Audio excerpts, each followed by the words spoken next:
ముచుకుందుడి మహానిద్ర. అది దేవతలకు రాక్షసులకు మధ్య భీకర సంగ్రామం జరుగుతున్న కాలం. దేవతల పక్షాన నిలబడి ఏకధాటిగా వేలాది సంవత్సరాలు పోరాడాడు ఒక మహావీరుడు.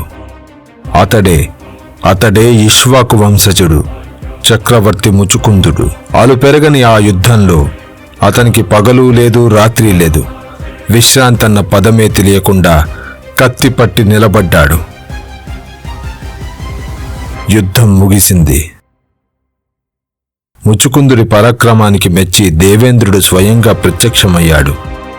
మహారాజా, నీ త్యాగం అమోఘం. ఏం వరం కావాలో కోరుకో అన్నాడు. ముచుకుందుడు నవ్వి ఇలా అన్నాడు, నాకు రాజ్యాలు వద్దు, సంపదలు వద్దు. నా కనురెప్పలు వాలిపోతున్నాయి మహేంద్ర. నాకు కావాల్సింది కేవలం విశ్రాంతి. ఏ కలవరం లేని, గాఢమైన, అంతం లేని నిద్ర. తదాస్తు అన్నాడు ఇంద్రదేవుడు. వెళ్ళి ఆ గిరికందరాల్లో విశ్రమించు. నీ నిద్రకు భంగం కలిగించి నిన్ను ఎవరు నిద్రలేపుతారో ఆ క్షణమే నీ తొలిచూపుల్లోని అగ్నిజ్వాలలకు వాళ్ళు బూడిదైపోతారు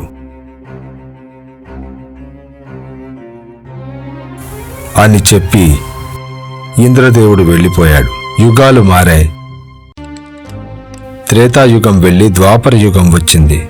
శ్రీకృష్ణ పరమాత్మను వెంబడిస్తున్న కాలయవనుడు అనే రాక్షసుడు దట్టమైన చీకటి కమ్ముకున్న ఒక గుహలోకి ప్రవేశించాడు. అక్కడ చీకట్లో వస్త్రం కప్పుకుని గాఢ నిద్రలో ఉన్న ముచుకుందుణ్ణి చూసి అతడే కృష్ణుడనుకుని, ప్రాణభయంతో దాక్కున్నావా అంటూ తన కాలితో ఆ మహావీరుణ్ణి బలంగా తన్నాడు. యుగాల నిద్ర నుంచి ముచుకుందుడు మెల్లిగా కళ్ళు తెరిచాడు. ఎవరు నా నిద్రను చెడగొట్టింది అన్న ఆగ్రహంతో చూశాడు.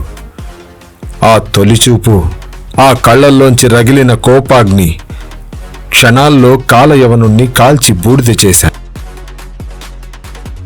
శత్రు సంహారం తర్వాత ఆ గుహలో నారాయణుడు స్వయంగా ముచుకుందుడికి దర్శనమిచ్చాడు.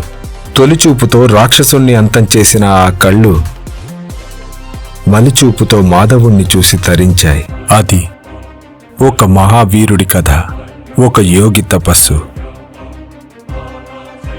మళ్ళీ మరొక చిట్టి కథతో కలుద్దాం. అంతవరకు సెలవు.